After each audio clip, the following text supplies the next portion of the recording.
Namaste. In this part, I would like to address the second part of history of yoga.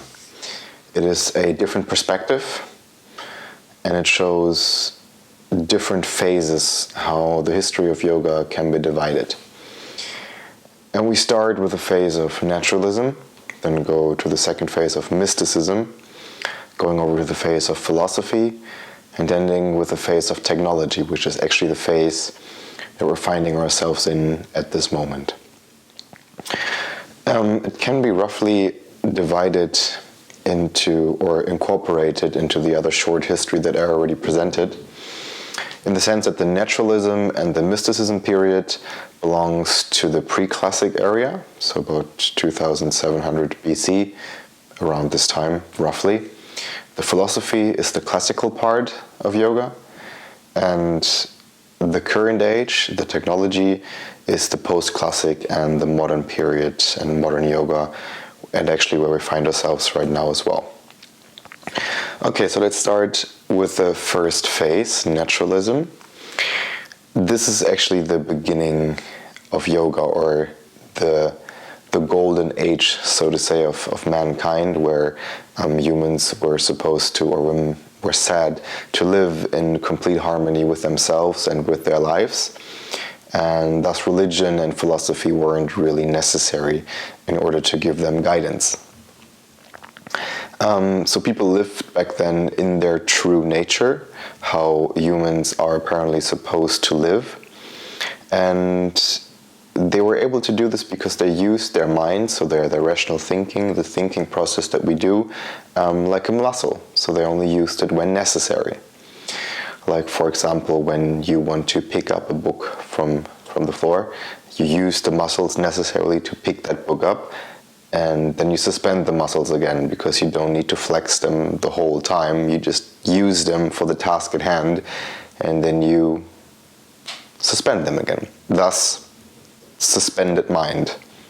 In this period, people had what is known as a suspended mind, and is referred to as nirodha. Yet over time, people, for some reasons in humankind, lost touch with their true nature and their true essence, and therefore, slowly but steadily, the suspended mind was not the predominant way of being anymore. In this era, specifically, or predominantly the Vedas, predominantly the Rig Vedas were written, and they're basically just like hymns, an appreciation of life, of earth, of nature, of being, and just celebrating life as it is. So you can see this is kind of like the golden age of humankind, and where yoga is trying to lead us back to, because in the second phase of yoga, in the phase of mysticism, most people lost their suspended mind, and which was replaced with a single-pointed mind, ekagra chitta. Chitta referring here to mind, and ekagra is the single-pointed mind, which is not bad. I mean, single-pointed mind is what we're still aiming for these days. However, they were not as happy and as in touch with their true nature as they used to be. So a lot of people sought refuge in the forest to rediscover their true nature. And the teachers back in those days were still people who had the suspended mind. Through meditation, they were able to rediscover their suspended mind, and therefore were able to teach students with a single-pointed mind, just by conversing with them and telling them about the nature of the suspended mind, that they were able to receive or to achieve a spontaneous enlightenment, a spontaneous understanding of their true nature, because they were having the suspended mind and were therefore just one step removed from the suspended mind. In this era, the Upanishads were written, or were emerging, and Upanishads basically means sitting at the teacher's foot. It's a conversation, or it's a conversation between the student and the teacher, like a mystic conversation, and this is actually what the Upanishads are. It's their conversations between student and teachers. Okay, From this phase, consciousness evolved even more and away from the single-pointed mind towards the now distracted mind, vikshipta citta. It's what it's called. And teachers in these days now were the people with the single-pointed mind, and it was now necessary with people with a distracted mind to have a systematic explanation of how to get back to the single-pointed mind. It was not enough anymore to just sit next to the teacher and listen and then become spontaneously enlightened, so to say.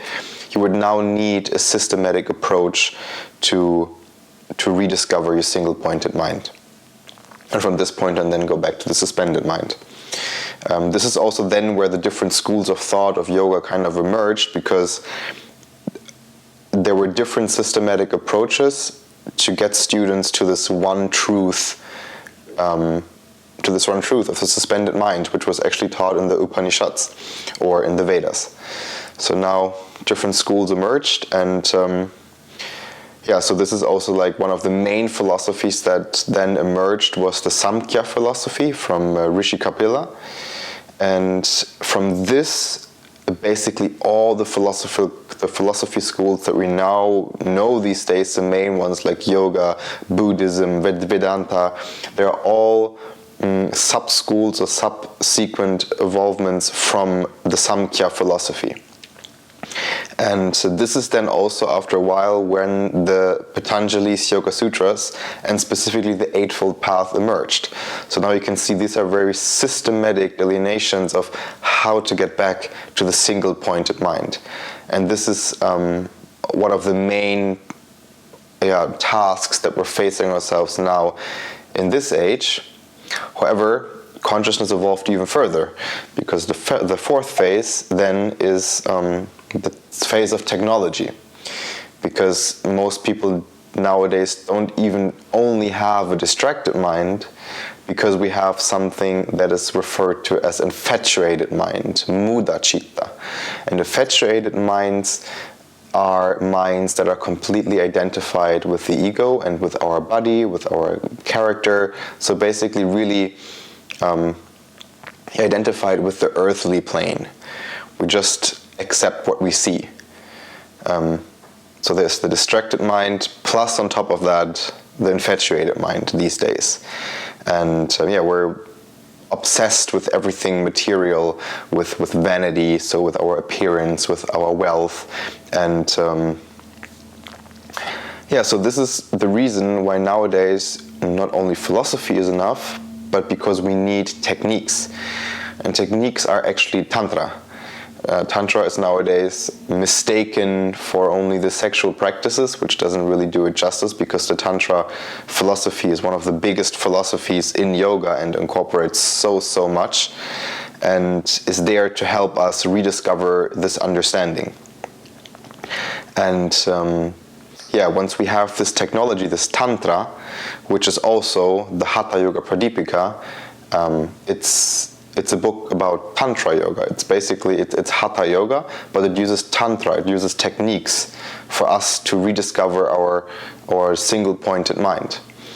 And even though this is one of the main scriptures of this course as well, we also touch upon some philosophical aspect, which over the centuries have been maintained by some spiritual masters that have been then still be forwarded from master to disciple over the years.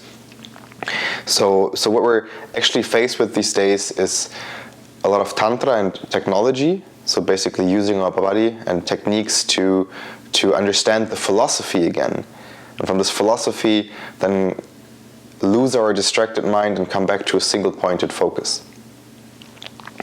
So these are the four phases. They are roughly related to the short, very brief history that I gave in the beginning, but give you a bit of a different understanding of the different phases and why they evolved and why we want to evolve back to this time. It's not the aim of this course to bring us all back to the suspended mind, but at least to help us understand that we have an infatuated mind, that our mind is often distracted, and bring ourselves experiences of a single pointed mind back into our life. And what we then do with it is up to you. But basically why the course is called the involution process is because through the evolution, the progressive evolution of consciousness, we now find ourselves in something that is referred to as the spiritual dark age. So it's called Kali Yuga in the yoga philosophy. And this can be interpreted as bad. Some people say it's a degradation of consciousness, but from my understanding, it is also just a natural evolution process of the universe, of the cosmos. Evolution meaning manifestation, from the subtle going towards the more gross aspects. And so this is why the very subtle suspended mind manifested, evolved into something more solid, to the single-pointed, to the distracted, and now to the infatuated mind that is very identified with the physical aspects. So basically we almost reached the culmination of manifestation, of evolution. And what we're trying to do here is an involution. We want to go again inwards and go from the more gross aspects to the more subtle aspects. So this is why this program is called the involution process, and you can see this very well now. It is represented with the chakras, and it's also represented with the elements. So we start from the physical, which is the earth, going towards the energetical, which is water, then going towards fire, which is the emotional, the mental body, and then going all the way up to the air and space, which is our spiritual realm. So you can see this involution, even though I depicted it here for convenience, because the other way around it was more difficult to visualize, that we're now having an involution process. So it should actually be the other way around, from the outside in, but I depicted it just in this way because it's easier to see. And so we can now reverse this evolution, this universal evolution process on an individual level by an involution process, and thereby rediscover our eternal essence.